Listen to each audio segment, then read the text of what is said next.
Bonsoir à tous, merci de nous rejoindre et merci de suivre la semaine écho. Ce soir, on vous parle d'un thème brûlant de l'actualité nationale. Il s'agit de cette vague de protestations qui s'est déclenchée dans la ville d'In Salah et qui s'est, depuis plus d'une dizaine de jours, et qui s'est entre-temps étendue à plusieurs villes du sud du pays. Un seul mot d'ordre parmi ces protestataires pacifiques: non à l'exploitation et à l'exploration du gaz de schiste. Les habitants de la ville d'In Salah, en tout cas, craignent le pire pour ce qui est des opérations de forage, de fracturation hydraulique qui ont déjà commencé dans une phase de test non loin de la ville d'In Salah. Ils craignent que l'eau qui se trouve sous la ville d'In Salah ne soit polluée et craignent également pour les pâturages qui se trouvent non loin de la ville d'In Salah. Plusieurs villes avoisinantes ont donc rejoint ce collectif, cette manifestation.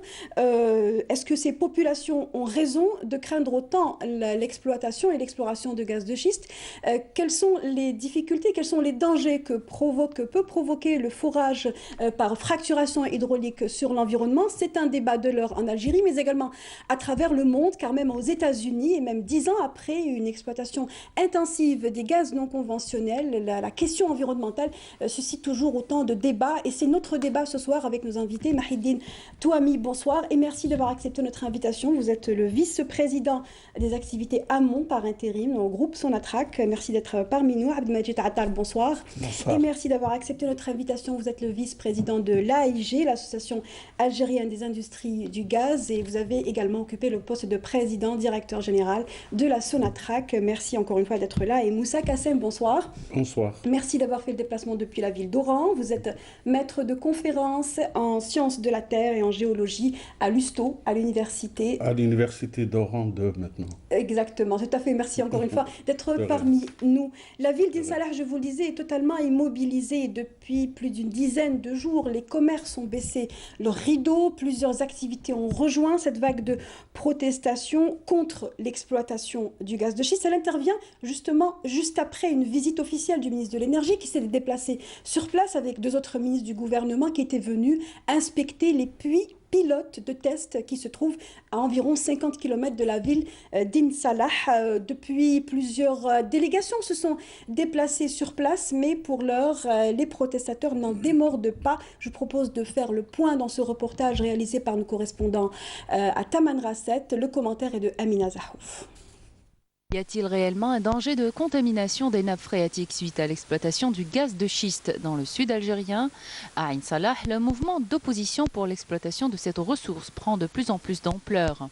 Nous disons non au gaz de schiste. Est-ce que le gaz de schiste va apporter un plus à nos besoins en comparaison avec le gaz naturel? Nous sommes contre le gaz de schiste. Ses dangers sont plus importants que ses avantages. Nous sommes un pays pétrolier et gazier. Nous n'avons pas besoin d'exploiter le gaz de schiste. اليوم رانا في وقفة احتجاجية سلمية تضامن مع سكان عين صالح بصفة خاصة وولاية الجنوب بصفة عامة والهدف من هذه الوقفة الاحتجاجية هو وقف الفوري للتنقيب على الغاز الصخري. تضامنية مع إخواننا اللي راهم في عين صالح كما يتضامن معهم كل ولاية الجنوب. الحل اللي ديروه أجلوه هذا الغاز الصخري، أجلوه عام ولا عامين. وعوا الشعب. انت بغيت تنقب على حاجه حتى الشعب مش واعي عليها. وقف الغاز الصغري هذا عام ولا عامين، وعي الشعب قال اخويا هالاضرار نتاعو وهالمنافع نتاعو، ومن ثم الا كان عنده شي حاجه تضر يحبس، ولا كان ينفع اخويا نمشوه. Des craintes justifiées mais qui méritent des clarifications afin de lever les ambiguïtés autour de l'exploitation de ce gaz non conventionnel. Nous avons un programme pilote qui consiste en la réalisation de 3 sondages. Nous sommes au 2e sondage. Nous prendrons ensuite le temps qu'il faut pour examiner les résultats et nous développerons cette activité à l'échelle industrielle qu'une fois que les conditions sont réunies. Nous ne ferons rien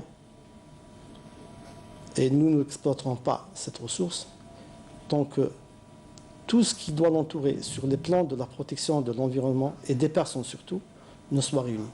Pendant l'opération de forage, on a pris toutes les dispositions. Le contact entre la roche qui contient l'aquifère et les réservoirs تحتها. عندنا plusieurs tubages يعني هذوك الجعب تاع الحديد اللي نحبطوهم عندنا 4 tubages.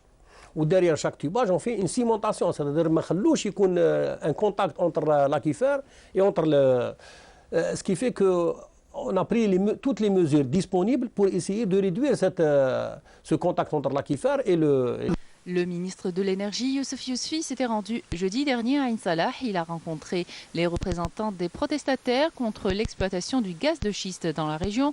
Ce dernier les a rassurés que l'exploitation de cette ressource d'énergie ne comportait aucun danger. Alors, on vous le disait tout à l'heure, les opérations d'exploration de gaz de schiste qui ont démarré à environ 50 km de la ville d'Ain Salah ont déclenché toute cette vague de protestation qu'on vient de voir dans ce reportage. Alors, pour situer les choses dans leur contexte, qu'est-ce qui se passe exactement actuellement à proximité de la ville d'Ain Salah? Que fait la Sonatrach sur le puits d'Ahnet? Mahidine Touami, pour commencer. Merci. Je crois que tout d'abord, on devrait commencer par dire et expliquer, ou bien essayer d'expliquer qu'est-ce que c'est que le gaz de schiste. Oui, ben, ça, je crois qu'on aura toute l'émission pour le dire. Vous en faites pas. Non, mais il y a une précision, je crois qu'il faut ramener. Oui. D'accord. Le gaz de schiste, d'abord, c'est un gaz tout à fait normal qui a été formé dans une roche schisteuse, d'où son nom de gaz de schiste, et qui est appelé la roche-mère.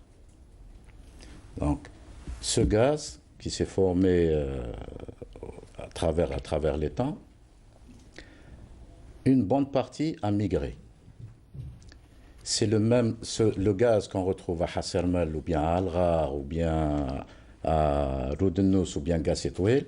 C'est un gaz qui s'est échappé de cette roche-mère schisteuse, d'accord, qui a été piégé quelque part et que nous sommes en train de produire. Donc, la composition du gaz de schiste est identique, ou pratiquement identique, à celle du gaz qu'on retrouve sur les gisements conventionnels. Donc ça, c'est juste pour que les gens sachent qu'il n'y a pas de différence entre le gaz de schiste et le gaz naturel qu'on est en train d'exploiter. Certains gaz de schiste contiennent des liquides, ce qui nous donne des réservoirs de gaz à condensat qui contiennent des liquides eux-mêmes, tels que Hassermel, ou bien certains gaz ne contiennent pas des liquides, dépendamment du niveau de leur formation et de maturité au niveau de la roche-mère elle-même, et qui nous donnent du gaz sec, par exemple beaucoup de gaz dans la région de l'Ahnet. La différence étant dans la manière dont ils sont extraits, et on en parlera plus en détail tout à l'heure. Actuellement, il y a donc des puits pilote en exploration, c'est bien ça, qu'on ne dise pas de bêtises, non pas exploitation. En exploration. Quel est le but actuellement de la Sonatrach quelles sont les opérations qui sont en train d'être faites à proximité d'Ain Salah? Très bien. Donc là, il y a eu des forages verticaux pour explorer le sous-sol. Sonatrach en effort propre, explorer le sous-sol avec des objectifs assez profonds. Et en traversant les différentes couches du sol, la roche-mère se situe à une profondeur inférieure à celle des objectifs initiaux et donc systématiquement est traversée. Et ça, peut-être qu'on pourra en parler un peu plus tard. Donc cette roche-mère est traversée ainsi qu'arriver à des horizons profonds. Lorsque vous traversez un horizon qui vous donne des indices d'hydrocarbures, systématiquement vous le testez, puisque nous sommes en phase d'exploration, et c'est fait de la manière la plus conventionnelle du monde. Suite à ces tests, il s'est avéré que les caractéristiques de la roche mère, qui est le réservoir franien, au niveau de la région de Ain Salah, est très prometteur du point de vue hydrocarbures. À ce moment-là, il faut évaluer que contient ce réservoir, quelles seraient ses potentialités. Aujourd'hui, Sonatrach est en phase d'acquérir des informations pour réellement évaluer le potentiel de ce réservoir en hydrocarbures. Maintenant, comment l'extraire? L'approche, c'est l'approche pratiquement initiale conventionnelle. Nous avons recueilli des informations qui nous ont permis d'approfondir les études et les investigations pour maintenant aller directement et recueillir des informations additionnelles et spécifiques à ce réservoir qui est la roche-mère, le réservoir franien. Donc actuellement, si je dois résumer, la Sonatrach est en phase de récolter des données, des informations sur la méthode qui va être employée plus tard dans le futur pour extraire le gaz de schiste. D'abord, c'est l'évaluer. Évaluer ce gaz de schiste, voir quelles sont les quantités, comment que la productivité des puits sera, évaluer les quantités et ensuite voir l'opportunité économique aussi de l'exploiter ou pas. Maintenant, il y a lieu de préciser que la technique est maîtrisée, c'est la collecte de l'information. Et pourquoi le forage dure? Parce qu'à chaque étape, on s'arrête, on récolte de l'information qui est analysée et on continue. Plus tard, ça ne sera plus la même approche, ça sera une approche beaucoup plus simple, je dirais, une fois que toutes ces informations collectées et la décision d'exploiter ou pas sera prise. Mais entre-temps, plusieurs tests vont être menés au-delà d'Ain Salah, peut-être dans d'autres périmètres. On le disait tout à l'heure dans le reportage et on le voyait, les gens ont peur de cette méthode. Est-ce que vous pensez que c'est parce qu'ils ne connaissent pas la méthode de fracturation ou bien est-ce qu'ils savent vraiment ce qu'il en est et qu'ils ont peur que les eaux, ils ont parlé des eaux, soient contaminées? Est-ce que vous pensez qu'il y a lieu de croire qu'ils ont raison d'avoir peur? Moi, je pense, d'après les vidéos et les écrits que j'ai lus, les gens savent bien ce qu'il y a lieu de faire. Et ils savent très très bien qu'on doit passer par la fracturation hydraulique pour récupérer cette substance. C'est-à-dire qu'ils ont connaissance de l'ensemble du processus, notamment les produits chimiques qui sont... Parce que maintenant, ce qu'on oublie, c'est que, bon, si je me permets un peu de politique, c'est que les gens du Sud, maintenant, ils ont leurs cadres, ils ont leurs universitaires. Et moi, je les suis dans les réseaux sociaux, ils suivent tout, ils sont au courant de tout. Et puis même, par moments, ils nous dépassent dans le savoir. Par exemple, en invoquant l'histoire d'énergie d'alternative, l'histoire de l'agriculture après les hydrocarbures, etc., ce qu'on appelle la transition énergétique. Ben, ils s'impatientent beaucoup parce qu'ils savent si on va perdre l'eau, les hydrocarbures ne sont plus là, on va perdre éventuellement l'agriculture. Et ça, c'est pas loin, c'est dans les horizons de 2040-2050. Fracturation hydraulique et eau, c'est-à-dire stress hydrique, puisqu'on parle du Sud, ne font nécessairement absolument pas bon ménage. Abdelmajid Attal, il est normal que ces gens-là s'inquiètent non seulement pour les nappes d'eau, les réserves d'eau et leur avenir également. Merci pour la question, Choufi. Les gens, ils ont raison de s'inquiéter. Ils ont raison de s'inquiéter pour la simple raison que dans le monde entier, il y a des pour et il y a des contre. Chaque clan avance ses arguments. Et au milieu de tout ça, il y a la population. Il y a la population d'Ain Salah, comme il y a eu la population en Pologne, aux États-Unis, un peu partout dans le monde. Et les gens, ils sont un peu perdus. Il y a des gens qui avancent des arguments contre, il y a des gens qui avancent. Mais très souvent, c'est-à-dire ceux qui avancent des arguments pour, ils ont des arguments techniques, ils ont des arguments économiques. Ceux qui sont contre, dans la plupart des cas, ils avancent des arguments qui sont beaucoup plus liés au changement climatique à travers le monde entier. C'est-à-dire, ils ne sont pas simplement contre le gaz de schiste, ils sont contre tout ce qui peut contribuer au réchauffement de la planète. Pourquoi? Parce qu'il va y avoir des augmentations de température de 2 degrés dans 50 ans, ou je ne sais plus quoi. Bien. Donc, moi, je pense effectivement que les gens, ils ont raison de s'inquiéter. On ne peut pas leur nier cela. Il est tranquille chez lui et puis subitement il y a une activité à côté de lui qui intervient sans prévenir. Il ne la comprend pas. Sans prévenir aussi. Oui, hein. enfin, sans prévenir, d'habitude, l'industrie pétrolière au Sahara, c'est comme ça que ça a toujours fonctionné. Peut-être qu'on pourra dire qu'avec le temps, effectivement, il faut peut-être changer de méthode, il faut se rapprocher des sociétés, de la société civile, il faut discuter avec les collectivités. Effectivement, c'est ce qu'il faut. De toute façon, personnellement, c'est ce que j'ai regretté depuis des mois. Il n'y avait pas assez de communication. Maintenant, je dis donc, ils ont raison de s'inquiéter. Mais il n'y a absolument aucune relation entre fracturation et stress hydrique ou eau, etc. etc. Oui. Attendez, la fracturation hydraulique, si vous voulez que je réponde très rapidement, c'est une opération technique de stimulation d'un puits, qu'il soit vertical, horizontal, qui est tout à fait... Il y a eu 2,5 millions de puits fracturés en Algérie, de puits, c'est-à-dire de forêts, dans le monde. La première fracturation a été faite dans le monde en 1947. Au Canada. Qu'importe, au Canada, voilà. C'est pas ça qui est. Donc, on fait la fracturation. En Algérie, on fait la fracturation depuis des décennies. Dans les puits verticaux, bien sûr, on a commencé. On fait des puits horizontaux depuis des décennies aussi maintenant. Pas dans les mêmes types de roches. Attends. Qu'importe que ce soit une argile, un schiste ou un grès, c'est exactement pareil. Mais les profondeurs sont quoi différentes, non? Attendez, madame. Non, s'il vous plaît, pour que ça soit clair, il ne faut pas que ça soit... on fracture, bon, on fore verticalement, on fore horizontalement, c'est-à-dire on va à 2000 mètres à peu près, entre 1800, 2000 jusqu'à 2500, et on fait un drap. Et puis après, on fracture. Qu'est-ce que c'est fracturer? C'est envoyer de l'eau avec une forte pression. Une forte pression, de façon à ce que la roche... qu'il y ait des fissures. Je sais de quoi je parle.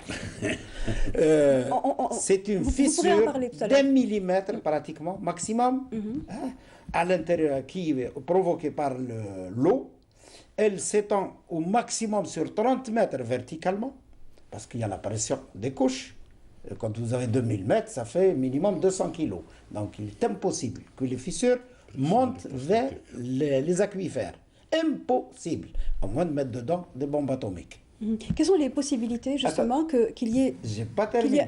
On aura l'occasion de revenir, justement. On va procéder par ordre, les justement. Gens comprennent, oui. On va commencer par ordre. Il n'y a pas de fissure qui monte vers la surface et qui ramène je ne sais plus quoi. Ça n'existe nulle part. Il y a eu quelques cas où il y avait des fractures préexistantes. C'est ce qu'on appelle des failles. Vous êtes géologue. Vous comprenez ce que c'est, qui arrive Mais on fait de la sismique avant, quand il y a des failles. Les gens, ils ne sont pas faux pour fracturer là où il y a une faille, parce que sinon, toute l'énergie va dans la faille. Non, il y a des précautions. Les gens, enfin, pour résumer, les gens, ils ont raison de s'inquiéter. Il faut simplement un dialogue. Et d'ailleurs, c'est ce que j'ai remarqué, moi. Les gens, ils disent, écoutez, est-ce que vous ne pouvez pas arrêter et on discute? C'est-à-dire, ils veulent être convaincus. Ils ne sont pas contre le dialogue. Ils veulent être convaincus. Eh bien, il faut aller les convaincre, c'est tout. Ils sont surtout concernés puisqu'ils habitent Après, je parlerai de dans ces l'eau. régions. Justement, alors on va procéder par ordre parce qu'il y a énormément d'informations. Et il y a, dans la fracturation hydraulique, plusieurs points qui posent problème. On va essayer de les décortiquer. On va commencer par le stress hydrique. On parle des régions du Sud. On parle d'une pluviométrie qui, ce n'est un secret pour personne, très rare. Et il y a une nappe phréatique. Alors, on parle de 7000 mètres cubes nécessaires pour une opération de fracturation. Est-ce que vous confirmez, M. Touami? La dernière fracturation qui a été effectuée, effectivement, nécessitait 7000 mètres cubes.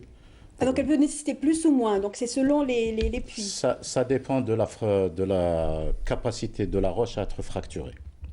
Donc ici, on s'est rendu compte quand même qu'on n'avait pas besoin des 15 000 ou 20 000 mètres cubes tels que ça se fait ailleurs. Mais à ce niveau-là, 7 000 mètres cubes en suffit pour réaliser l'ensemble des fracturations sur le puits. Et donc, à ce titre, je voudrais qu'on m'explique une chose. Il y a énormément de chiffres. Vous parlez d'Internet tout à l'heure. Les habitants d'Ain Salah sont connectés, comme tous les Algériens, et il y a une profusion d'informations. Alors, à titre d'exemple, beaucoup trop, mais comment faire le tri, justement? À titre d'exemple, le World Resource Institute a indiqué dans son dernier rapport, qui datait donc de début 2014, que la fracturation hydraulique nécessitait jusqu'à 25 millions de litres d'eau par puits. Ça fait 25 000 Ben, mètres vous cubes. divisez par 1000, vous Est-ce aurez que- 25 000. Ça fait 25 000 mètres cubes. Ça, c'est un maximum. Un maximum, c'est vrai. C'est un maximum qui peut exister chez nous. La moyenne, c'est autour de 15 000. Voilà. Écoutez, je crois qu'il y a une précision à amener. Allez-y.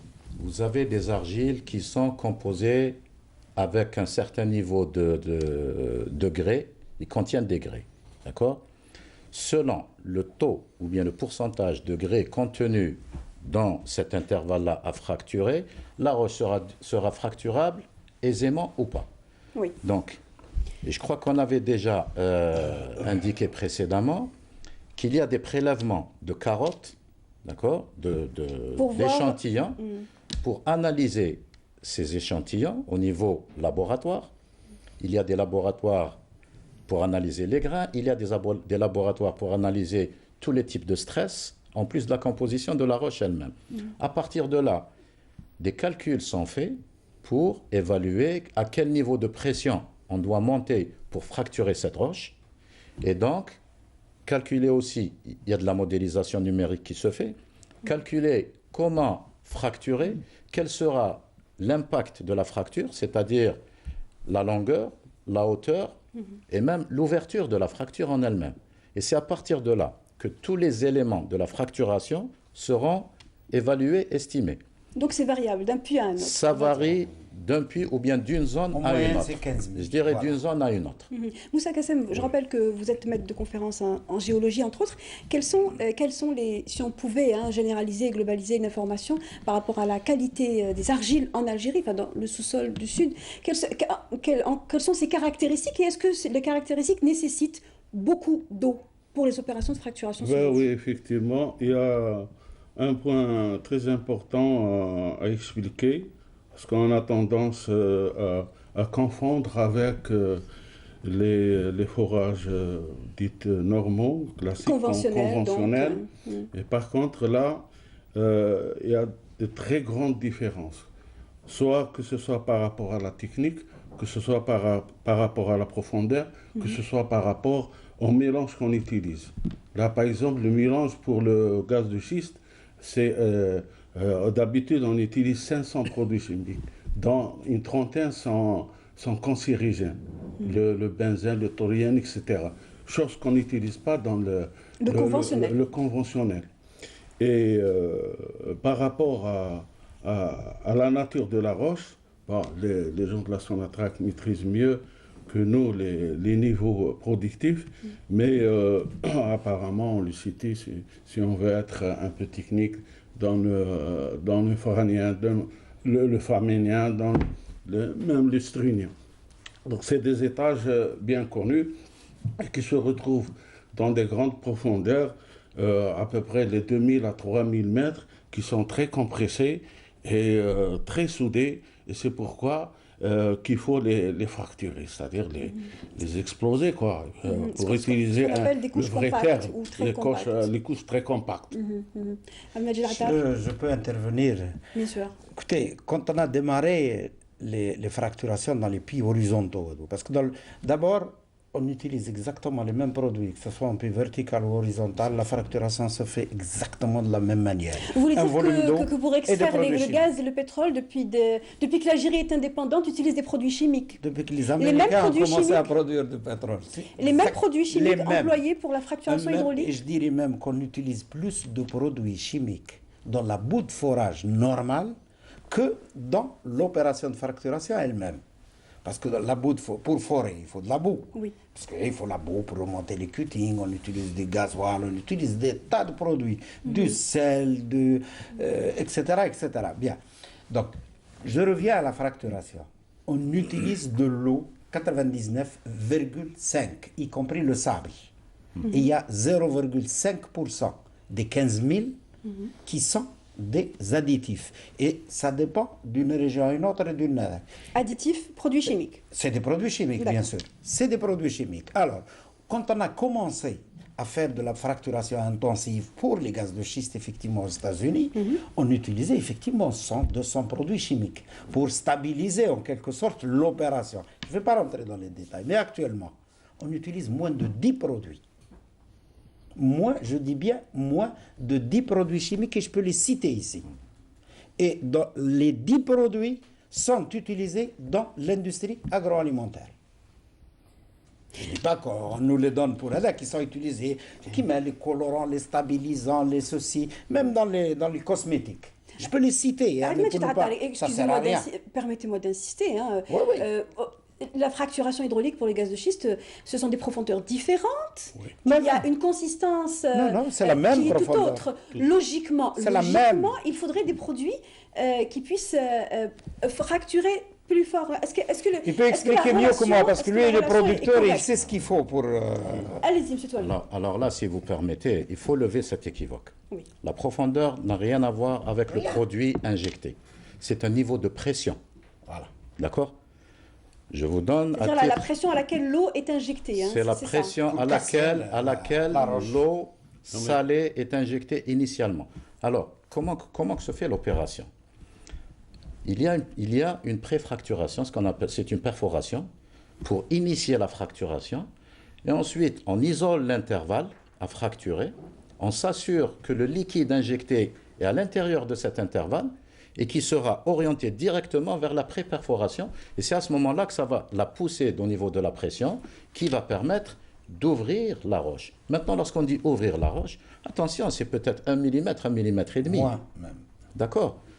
Et maintenant, pour revenir à cette histoire de profondeur, je vous dis qu'au niveau de gisements d'huile qui sont à 4500 mètres, la fracturation hydraulique se fait d'une manière presque systématique dans le réservoir compact, et que là, c'est exactement le même produit, d'accord? Et d'ailleurs, le produit s'est amélioré au fil des temps. C'est pour ça que M. Attar vient de dire qu'il y a pas plus de 10 composants, mais tout est au niveau de la pression. À quel niveau de pression cette opération se fait? Maintenant, cette opération, il y a du personnel qui est sur place et qui a des éléments de mesure et un suivi permanent de l'opération, d'accord? Sur place, il y a des manos qui indiquent la pression, il y a des quantités pour mesurer les volumes qui sont injectés. Au niveau, je vous dis qu'au niveau des bureaux, que ce soit d'Alger ou de Boumerdès, tout le monde est connecté via l'Internet, ce qu'on appelle le centre de transmission en direct de l'information. Et nos ingénieurs suivent l'opération de fracturation et ils monitorent cette fracturation, cette opération. Le paramètre aussi de l'étanchéité ou non des tubes pose également problème. Et c'est là où la question des infiltrations, ce n'est pas moi qui le dis, ce sont même des compagnies pétrolières qui ont... Ce sont leurs cadres. Parce que moi, je me rappelle, lors de la rencontre de septembre de l'année passée à Sheraton, parce que moi, j'ai suivi toutes les communications. Oui, c'est bien. Pas de problème. Donc, que ce soit pas... C'est-à-dire le risque zéro n'existe pas. Il n'existe nulle part. Il n'existe nulle part. Et dans les détails, il y a beaucoup de problèmes. Que ce soit par rapport au forage, par rapport aux instruments, par rapport à la cimentation, et par rapport aussi à la profondeur dont vous en parlez. Elle est très importante. Pourquoi? Parce que lors des accidents, il se produisent des fuites et c'est au-dessus la nappe. La nappe parle bien dans le cas ou en dessous, là, qu'est-ce que vous avez dit? En dessous, donc, en dessous de la nappe. Non, au-dessus ou là en dessous? Non, au-dessus. Au-dessus de la nappe? Non, les forages de 3 000, 4 mètres se trouvent en dessous de la nappe. Et donc tout ça remonte à la nappe quand il y a des problèmes. Et c'était prévu dans